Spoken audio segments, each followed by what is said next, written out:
Alléluia. Béni Seigneur, vous êtes bienvenue sur la fréquence de la parole de PSF TV. Là maintenant, sera plus connu sur PSF TV parce que pour vous dire qu'il fait coin 6, c'est un peu long. Je vais rester sur PSF TV. C'est là où est-ce que maintenant la parole de Dieu va être libérée dans toute la liberté, dans toute la simplicité. Et c'est moi, votre hôte, encore une fois, et je viens ici avec une thématique qui va vous faire beaucoup du bien. C'est une thématique qui a été enseignée durant la dévotion familiale.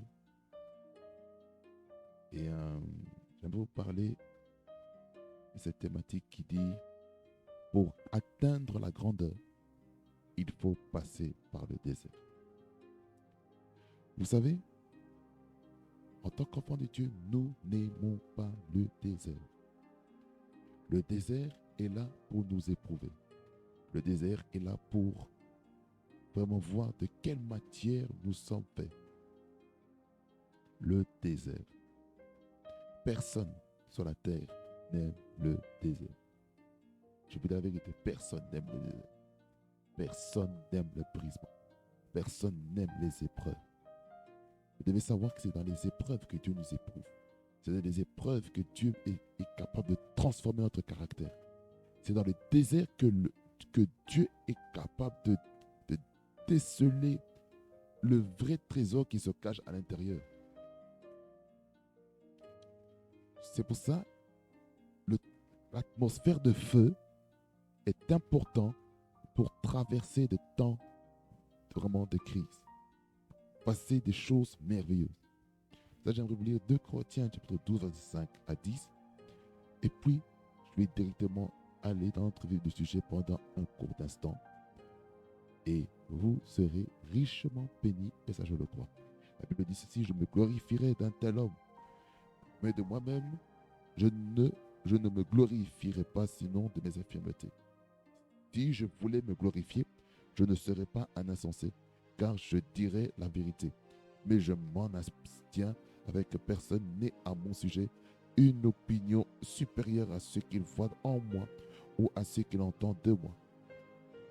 Et pour que je ne sois enflé d'orgueil à cause de l'excellence de ces révélations, il m'a été mis une écharpe dans la chair, un ange de Satan, pour me souffleter et m'empêcher de m'enorgueillir. 3 fois j'ai prié le Seigneur de l'éloigner de moi. Et il m'a dit: ma grâce te suffit, car ma puissance s'accomplit dans la faiblesse. Je me glorifierai donc bien plus volontiers de mes faiblesses, afin que la puissance de Christ repose sur toi. C'est pourquoi je me plais dans les faiblesses, dans les outrages, dans les calamités, dans les persécutions, dans les détresses, pour Christ.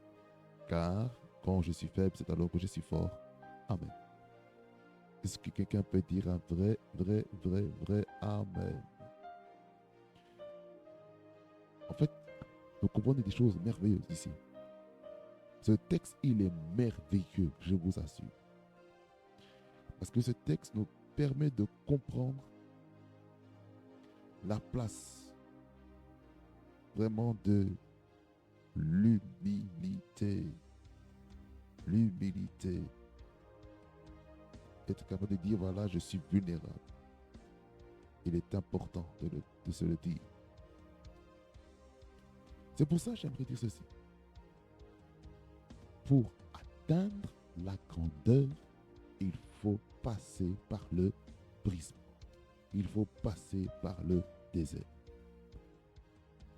Écoutez, si vous voulez devenir un leader puissant dans la société, vous devez passer par le désert. Ce désert s'appelle le disciple. Ce désert s'appelle les épreuves. Ce désert s'appelle l'humilité. Ce désert s'appelle un temps où tu te fais petit afin d'être glorifié plus tard. Philippiens chapitre 2. Ça, je n'ai pas prévu.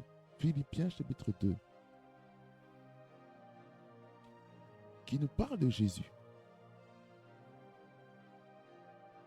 Philippiens 2, 5 à 11. Il dit, ayez en vous les sentiments qui étaient en Jésus-Christ. Existant en forme de Dieu, il n'a point regardé son égalité avec Dieu comme une proie à arracher, mais il s'est dépouillé lui-même en prenant une forme de serviteur, en devenant semblable aux hommes, et il a paru comme un vrai homme. Il s'est humilié lui-même, se rendant obéissant jusqu'à la mort, même jusqu'à la mort de la croix. C'est pourquoi aussi Dieu l'a souverainement élevé, et il lui a donné le nom qui est au-dessus de tout nom, afin qu'au nom de Jésus, tout genou fléchisse dans les cieux, sur la terre et sous la terre, et que toute langue confesse que Jésus-Christ est Seigneur, à la gloire de Dieu le Père. Le texte ici, il est vraiment explicite. Il est tellement explicite afin de nous faire comprendre ceci, que Jésus-Christ, il est le modèle par excellence pour nous montrer c'est quoi l'humilité. Là, c'est pour faire le lien avec le texte précédent. C'est-à-dire, si on veut être grand dans la vie, il faut apprendre à se dépouiller de sa nature personnelle. Il faut se dépouiller de ce qui fait de notre personne qui nous sommes maintenant. Regardez, Jésus-Christ, il est le Seigneur des Seigneurs. Il est le Seigneur assis à la droite de Dieu le Père. Mais lorsqu'il était sur la terre, il a décidé de ne pas prendre la forme de Dieu, mais il a décidé de prendre la forme d'un être humain comme vous et moi. C'est ça ce qu'il faut comprendre. Il faut comprendre ces choses.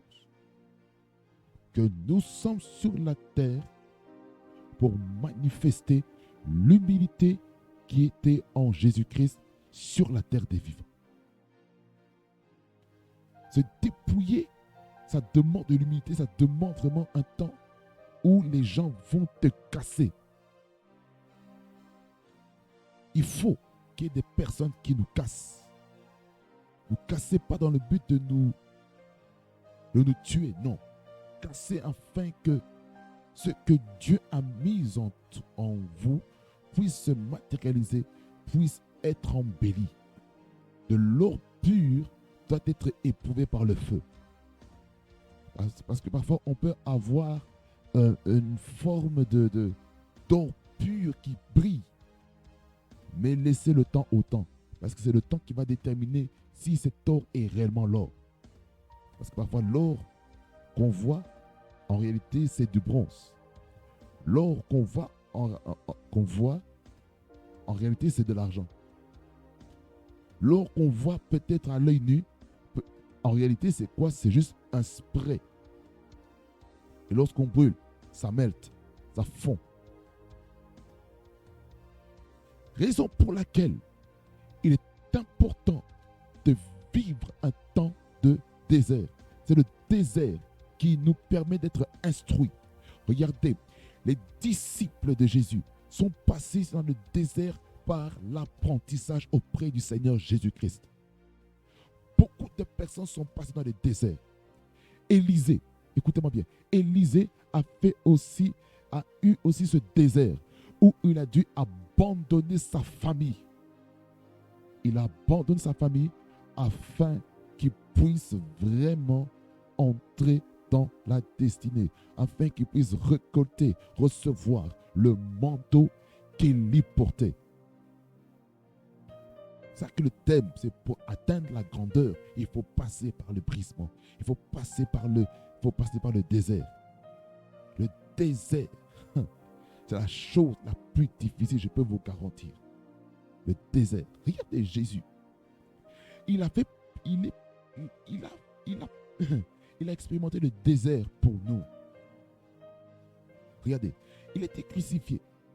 Ça, c'est le désert. Le désert, c'est quoi? C'est le désert de l'humiliation publique. Le désert de la trahison des disciples. Le désert du renom. Le désert où les gens qui étaient avec Jésus et qui disent non, je n'étais jamais avec Jésus.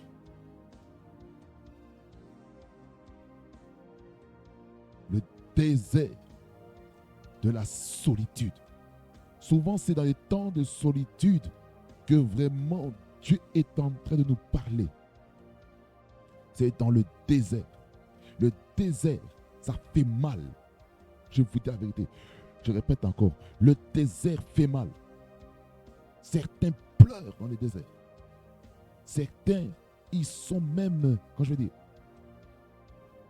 ils sont haïs des autres. Ils sentent comme si le monde est contre eux. Ils sentent que les amis qu'ils avaient autrefois, maintenant ne veulent plus de ces personnes parce que le Seigneur veut comme ça. Et bless ta guy. N'avez-vous pas remarqué, vous les enfants, à une saison donnée, vos parents deviennent plus sévères avec vous. C'est votre temps de désert dans votre maison. Ça fait mal. Le désert fait tellement mal. Le désert fait tellement mal. C'est pour vraiment casser des choses dans votre vie afin que vous puissiez être ce joyau précieux que vous êtes appelé à manifester. Regardez, Joseph a expérimenté le désert de la famille. Le désert de la famille. Comment? Ses frères l'ont vendu. Ses frères l'ont vendu en Égypte. Mais ce désert-là faisait partie du cheminement, de la formation de Dieu pour sa vie. Et qu'est-ce qui s'est passé? Il est parti en Égypte. Il a commencé à développer le don d'expliquer les songes des autres. Il a commencé à développer le discernement des esprits. Il a commencé à développer le don de sagesse. Il a commencé à développer le don de connaissance. Il a commencé à développer en lui les solutions, les capacités. Il a développé maintenant le mentorat économique. Il a pu gérer la prison par lui-même. Et les responsables de la prison l'ont laissé être responsable. Pourquoi? Parce que c'était les choses que Dieu avait déjà placées dans la vie de Joseph. Mais lorsque le moment était venu pour être maintenant premier ministre d'Égypte, il a fallu qu'il y ait une crise dans le gouvernement. La crise dans le gouvernement d'Égypte, dans le gouvernement de Pharaon. Il y a eu cette crise. Et qu'est-ce qui s'est passé au moment de cette crise? Ceux qui travaillaient avec Pharaon se sont souvenus, oh, il y a quelqu'un dans la prison qui a la capacité d'interpréter les songes. Et ils ont ramé, ils ont pris Joseph de la prison, ils l'ont coiffé, ils l'ont bien préparé, changé les vêtements et le présenter devant le roi. Là, ça c'est l'histoire qui se trouve dans Genèse. Je vous laisse voir à partir de 30 jusqu'à plus ou moins 40, 41. Je vous laisse voir cette histoire pour comprendre la chronologie. On voit le pharaon qui est en train de dire, voilà, j'ai un rêve, voilà, j'ai vu 5 vaches maigres qui est venu manger les 5 vaches grasses.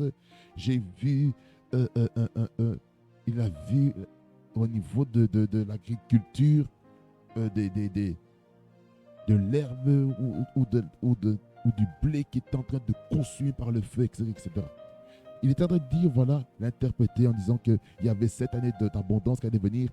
et cette année de crise, de famine qui allait frapper le pays. Et il disait, dans les 7 années d'abondance, il fallait épargner 20% de toutes les productions, de toutes les récoltes qui ont été faites. Là, Joseph a amené la solution de réserve.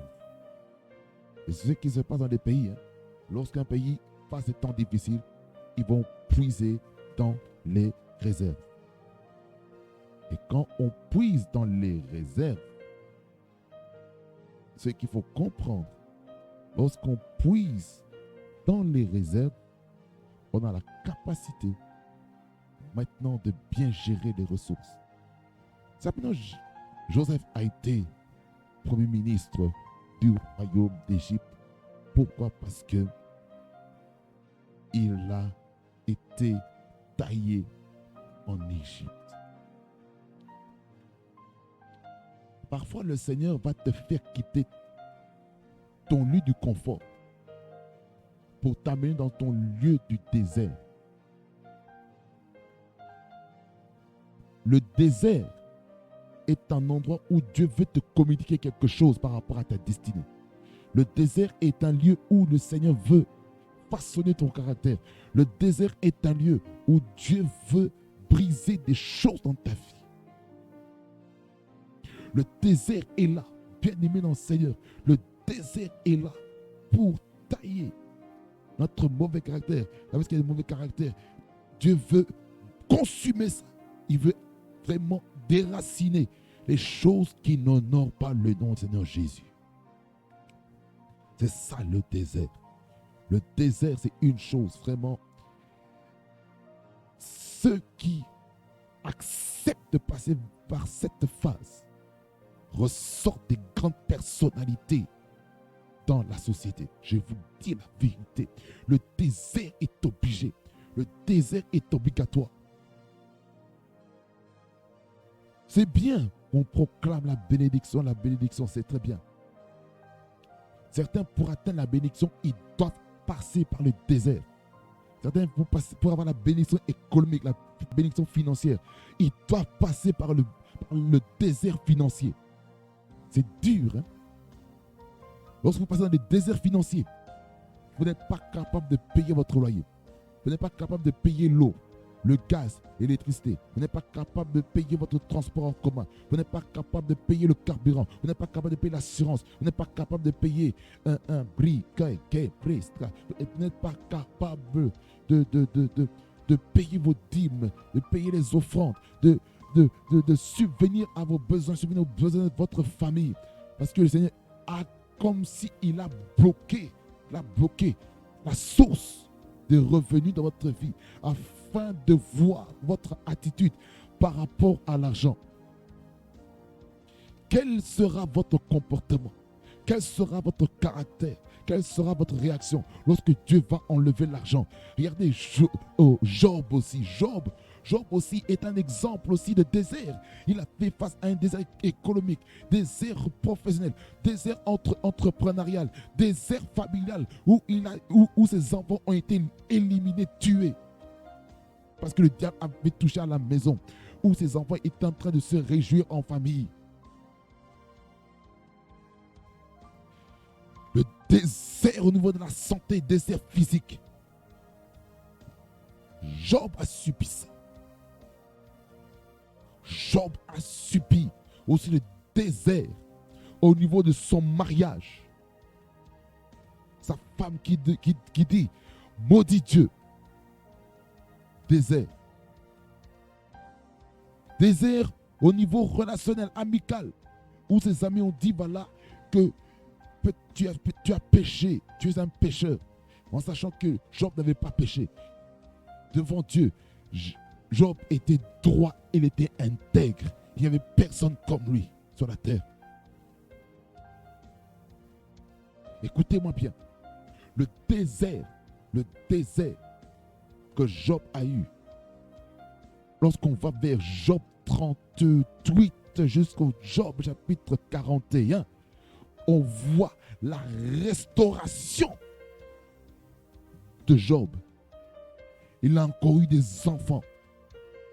Il a eu 2 filles qui s'appellent Jemima et Ketsia. Je vous dis, il a récupéré le double de ce qu'il avait perdu, ce qu'il avait avant. Ça veut dire, lorsque on fait face à un désert quelconque, il y a une restauration double. Il y a une restauration double. Une restauration double. Restauration double. Job chapitre 42, je ne me trompe pas. Job 42, à partir du verset 7 jusque vers la fin. Je vais vous lire la restauration, ce qui se passe lorsque on sort du désert avec une bonne attitude. Parce que vous commencez, je vais déjà lire tout le chapitre 42. Job répondit à l'Éternel et dit, je reconnais que tu peux tout et que rien ne s'oppose à tes pensées. Quel est celui qui a la folie d'obscurcir mes desseins? Oui, j'ai parlé sans les comprendre, des merveilles qui me dépassent et que je ne conçois pas. Écoute-moi et je parlerai, je t'interrogerai et tu m'instruiras. Mon oreille avait entendu parler de toi, mais maintenant mon œil t'a vu. C'est pourquoi je me condamne et je me répands sur la poussière et sur la cendre. Ici, on voit ici que Job se repentait de toutes les fois où il avait mal parlé de Dieu. Parfois dans le désert, on parle mal de Dieu. On se dit, mais où est Dieu? Pourquoi Dieu me fait ceci? Pourquoi Dieu me fait cela? Le désert. On se plaint. On dit, mais Seigneur, ce n'est pas possible. Et pourquoi tu me fais passer par ça? Tu ne m'aimes pas. Tu me détestes.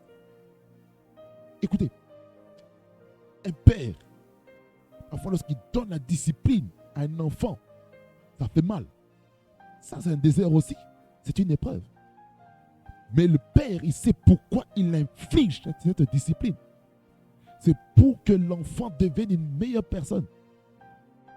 Et pour moi, la discipline que les parents peuvent nous donner, l'ont reçue aussi de la part de leurs parents.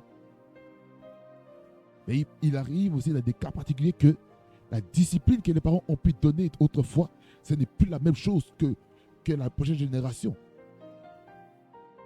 Ils se disent, ça, je ne vais pas faire. Est-ce que quelqu'un comprend? La repentance et l'humilité, c'est important pour passer le désert. Écoutez, la première génération du peuple d'Israël, lorsqu'ils ont été libérés du pays d'Égypte, vous savez, lorsqu'ils ont murmuré,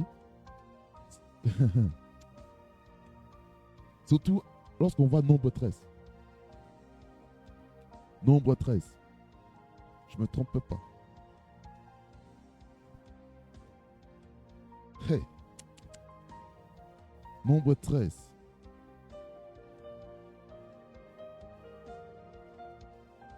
Nombre 13. Nombre 13.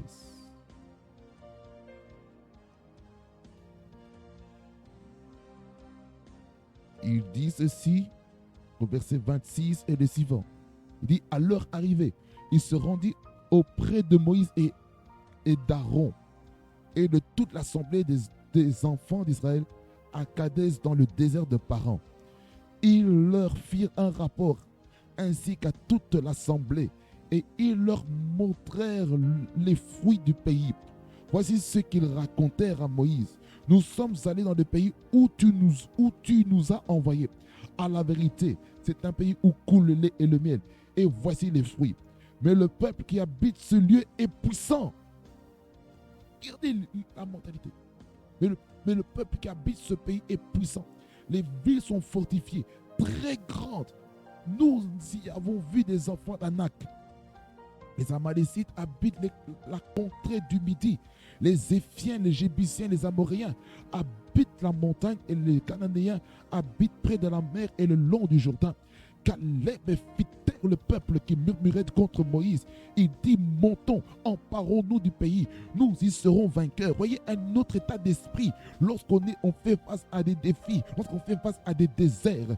Mais au verset 31, il dit, mais les hommes qui étaient allés avec lui avec lui dire, nous ne pouvons pas monter contre ce peuple, car il est plus fort que nous. Vous voyez comment parfois dans le désert, on parle une pensée défaitiste. Une pensée défaitiste. Verset 32, il dit, et ils décrirent devant les enfants d'Israël le pays qu'ils avaient exploré. Ils dirent, le pays que nous avons parcouru pour les explorer est un pays qui dévore ses habitants. Tous ceux que nous y avons vus sont des hommes d'une haute taille. Et nous y avons vu des géants, enfants d'Anak, de la race des géants. Nous étions à nos yeux et à l'heure et au leur comme des sauterelles. Pensée défaitiste. Pensée défaitiste. Dans le désert, écoutez-moi bien, dans le désert, il ne faut pas avoir une pensée défaitiste. Il faut avoir une pensée de victoire. Parce que la Bible dit dans Romains chapitre 8, verset 27, il dit, dans toutes ces choses, nous sommes plus que vainqueurs par celui qui nous a aimés. Romains 8, 27. Reboscata. Non, Bradicato, c'est pas 27. La Lego, Sobra, Marché.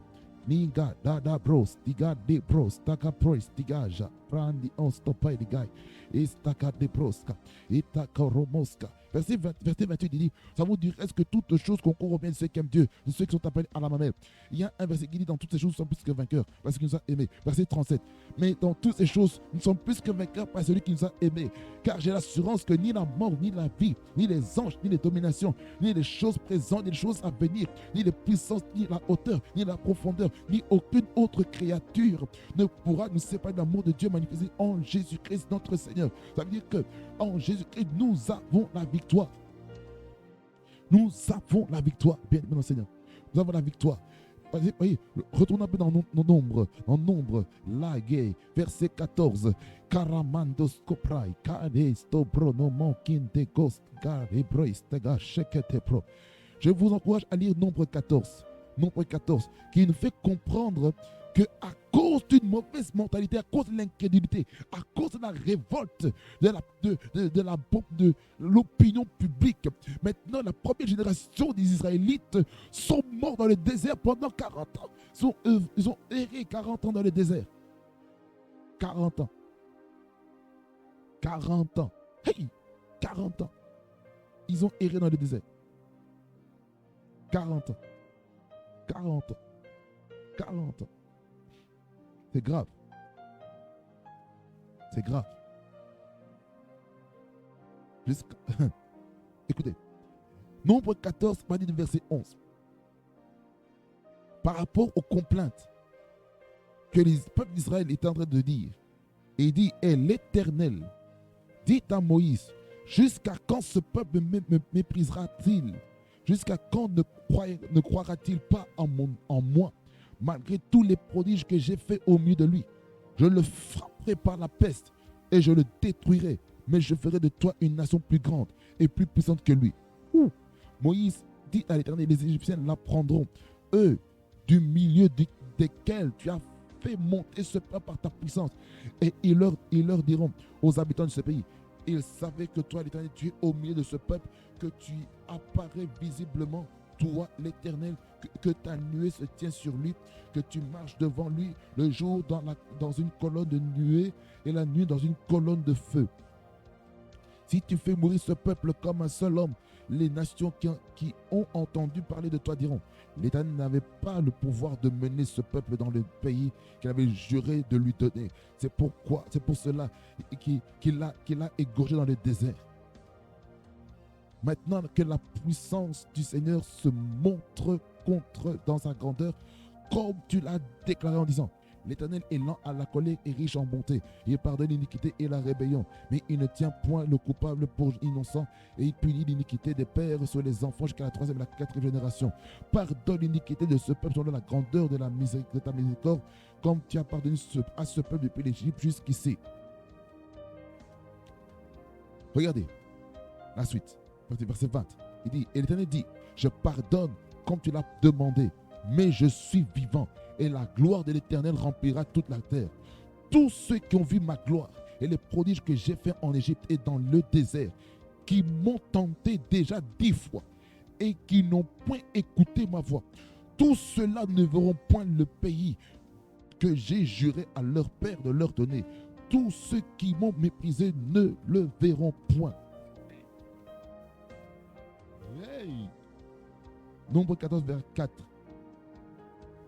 Et parce que mon serviteur Caleb a été animé d'un autre esprit et qu'il a pleinement suivi ma voie, je le ferai entrer dans le pays où il est allé et ses descendants le posséderont. Ça, c'est verset 24.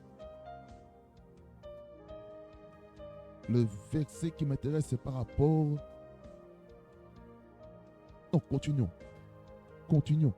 Verset 25 est le suivant. Les Amalécites et les Cananéens habitent la vallée. Demain, tournez-vous et partez pour le désert dans la direction de la mer Rouge. L'Éternel parla à Moïse et Aaron, il dit, jusqu'à quand laisserai-je cette méchante assemblée murmurer contre moi? J'ai entendu les murmures des enfants d'Israël qui murmuraient contre moi. Dis-leur, je suis vivant, dit l'Éternel. Je vous ferai ainsi que vous avez parlé à mes oreilles. Vos cadavres tomberont dans ce désert.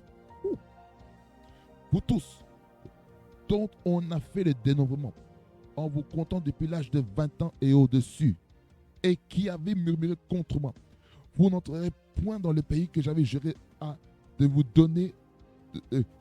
Je relis le verset 30. Vous n'entrerez point dans le pays dont j'avais juré de vous faire habiter, excepté Caleb, fils de Jephunnée, et Josué, fils de Nun. Et vos enfants, dont vous avez dit, ils deviendront une proie, je les y ferai rentrer, et Yamahono, et ils connaîtront le pays que vous avez dédaigné. Oh mon Dieu, vos cadavres à vous tomberont dans le désert, et vos enfants. Jusqu'au verset 33 pour voir ce qui se passe. Et vos enfants seront nomades 40 années dans le désert, et porteront la peine de vos infidélités, ô Jésus, jusqu'à ce que vos cadavres soient toujours tombés dans le désert. Ouh.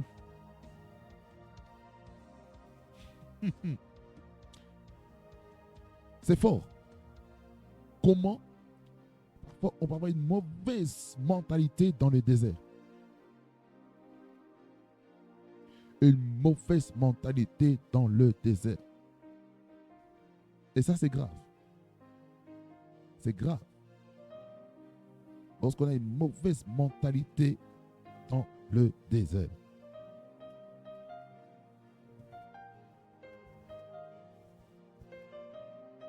C'est dans le désert qu'on a besoin de plus de Dieu. C'est dans le désert qu'on a besoin plus de Dieu. C'est dans le désert où il faut implorer la grâce de Dieu. C'est dans le désert où il faut dire que la grâce du Seigneur nous suffit pour percer un autre niveau dans la vie.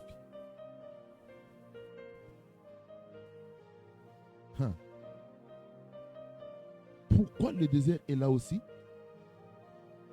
Pourquoi le désert est là? Le désert, il est là pour nous maintenir dans l'humilité. Le désert est là pour nous faire comprendre que l'orgueil précède la chute, mais l'humilité précède la gloire.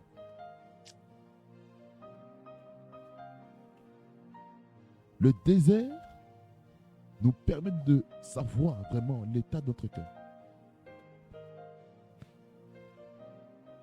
Le désert, c'est quoi? Le désert, c'est comme si on prenait l'orange et qu'on pressait ça pour sortir la matière qu'il y a dans l'orange, afin de former le jus d'orange. Lorsqu'il y a le jus d'orange qui est pressé, qu'est-ce qui se passe? Maintenant, on voit la nature. On peut voir la forme de l'orange, mais peut-être le jus qu'il y a dedans, c'est la grume. C'est peut-être la mandarine. Lorsqu'on presse un fruit comme le melon ou comme la pastèque, il y a un jus bien spécifique et qui donne un goût particulier.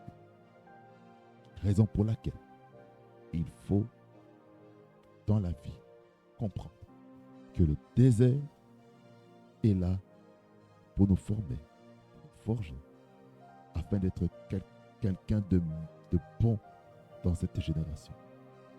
Alors, bénissons dans le Seigneur, acceptons le désert pour entrer dans la grandeur. Que le Seigneur vous bénisse et qu'il bénisse sa parole. Soyez bénis au nom de Jésus-Christ. Parce que le Seigneur a des grandes choses à nous donner. Prions le Seigneur. Seigneur Jésus, je te rends grâce, je te loue, Seigneur, dans ce moment. Parce que tu as permis que ce message soit libéré. Je prie pour quelqu'un derrière son écran qui fait face à des temps de crise, des temps de sécheresse, des temps de désert. Je prie que tu donnes un esprit de victoire et de triomphe dans ce désert. Au nom de qui est élevé au-dessus de tous les noms. Donne la force à mon frère. Donne la force à ma soeur. À un papa, à une maman. À un papi, à une mamie.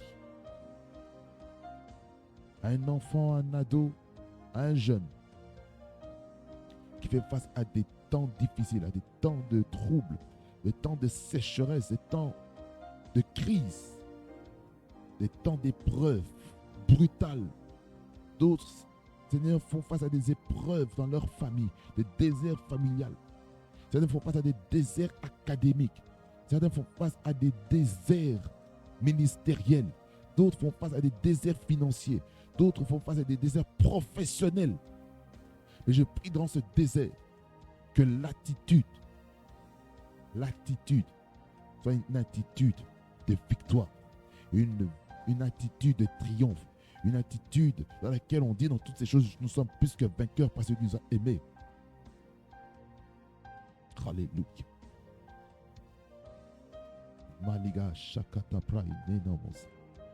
Merci Seigneur parce que mon frère, ma soeur sortira de cette épreuve plus fort que jamais auparavant. Merci Seigneur Jésus. Sois loué, sois béni. Toi l'agneau de Dieu, l'agneau de la rédemption, au nom qui est élevé au-dessus de tous les noms, que j'ai ainsi prié. Amen, amen, amen. Merci béni mon Seigneur, parce que vous étiez sur la fréquence de la parole de PSF TV. Parce que Dieu a fait des choses merveilleuses. Et je suis convaincu que le Seigneur a touché quelqu'un. Alors restez branchés sur nos réseaux, sur nos plateformes. Parce que le Seigneur a des choses merveilleuses à nous donner. Soyez bénis au nom de Jésus-Christ. PSF TV. La fréquence qui vous conduit près du trône de Dieu. Be blessed. Parce que le meilleur est à venir en Jésus-Christ. Be blessed. In Jesus' name.